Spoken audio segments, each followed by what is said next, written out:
Right, this is the fourth lecture on Calculus 2 and it's on second order partial derivatives. So a bit more on partial derivatives. Right, so there should be something there. Right, what we've done here is what we've done, we said what happens when you have two derivatives timesing each other. Like in normal cases when you have dy dx times dy dx, you get d2y over dx squared. So what we've got here is we've got this is all squiggly d's, so we've got d over dx times df over dx equals d2f over dx squared. Now it's perfectly easy, isn't it really? And what we've got here, if you remember the annotation from yesterday, is we have fxx, and we can also put it in d11f.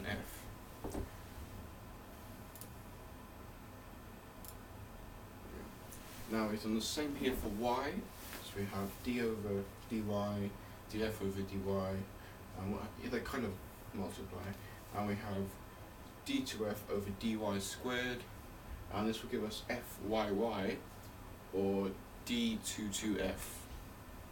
This is the second variable. The way I remember it is we have x, y, z generally. So if it's an x, we have x's, then it's a 1. If it's a y, then it's the second, so we have 2. Now there's other ones we can introduce. We've got 2 now. We have this one where we have d over dy times df over dx. And this will give us d2f over dy dx. As they times. Now, the way we put this, we put it back to front. So we have the last one first for some reason.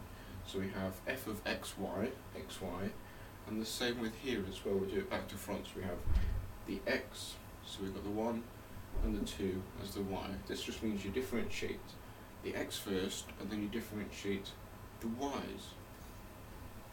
Now we have the same here, but the other way around. So we have dx and dy at the bottom, and this goes dx dy and yx and 2, 1. Right, now we have a quick example. So this is our equation, which is a scalar field if you remember. So we have x sine yx squared plus 2y. Now this one is asking for the partial differentiation df over dx.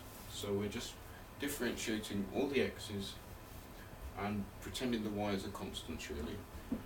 So we differentiate this and leave this because it's a product rule, and we leave this and differentiate that and add them together, which will give you this. And 0 in, because this is just a constant. If you differentiate a constant, you get 0. This one is asking similar, but it wants df over dy. Now what we've got here, there's no product rule involved or anything, so it's just a simple differentiate this as if the x's are constants, remember? And then we can differentiate that at the end,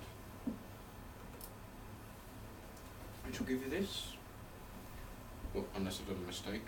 Another one we have d2f over dy squared. Now this just means, because it's a y squared, we differentiate with respect to y, and then we differentiate again with respect to y. So we've already done that here, so now we want to differentiate it again. So again, the x is all constants and everything, so we differentiate that, and you will end up with this, and remember the constant goes to 0, that'll be fine. And now this last one is a bit more trickier. We have d2f over dx dy.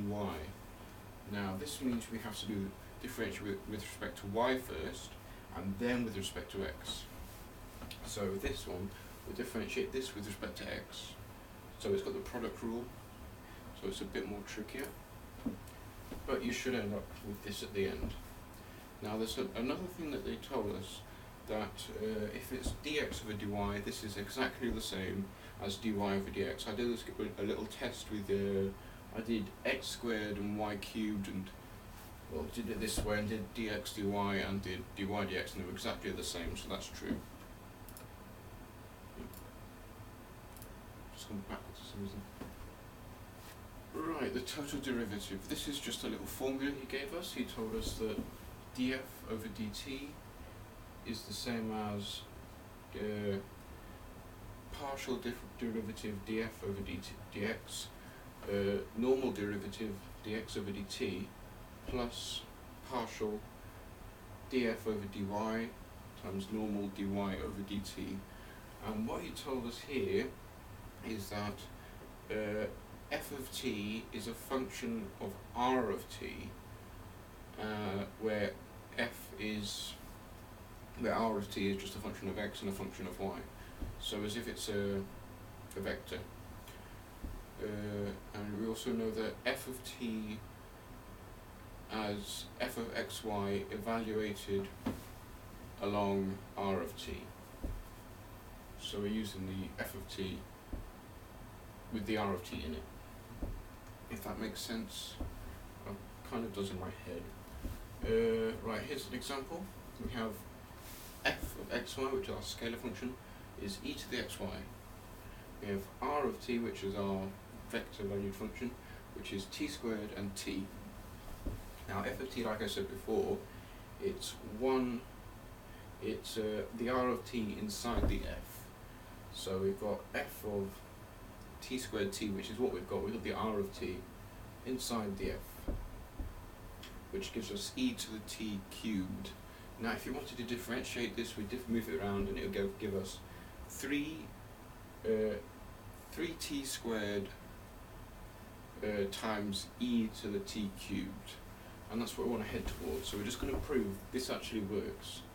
So first off, we want the partial derivative of f of x. So f of x here is this. So the partial derivative is y e to the xy.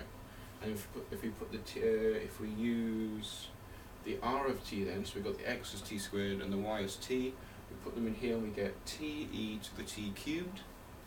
Next we want the dx over dt, which is this, because this is our normal. We've got the dt's in here, haven't we?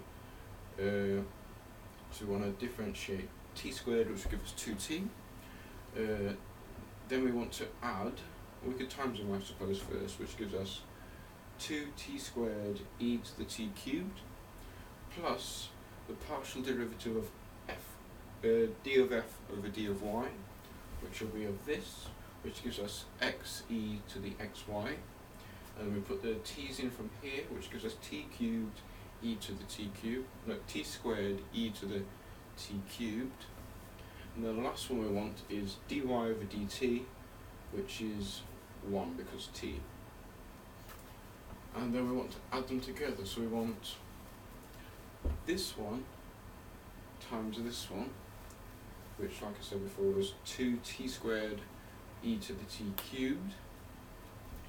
And then we want to add this one times this one, which is t squared e to the t cubed. So 2t squared e to the t cubed plus 1t squared will give us 3t squared e to the t cubed, which is what the derivative is. So it works.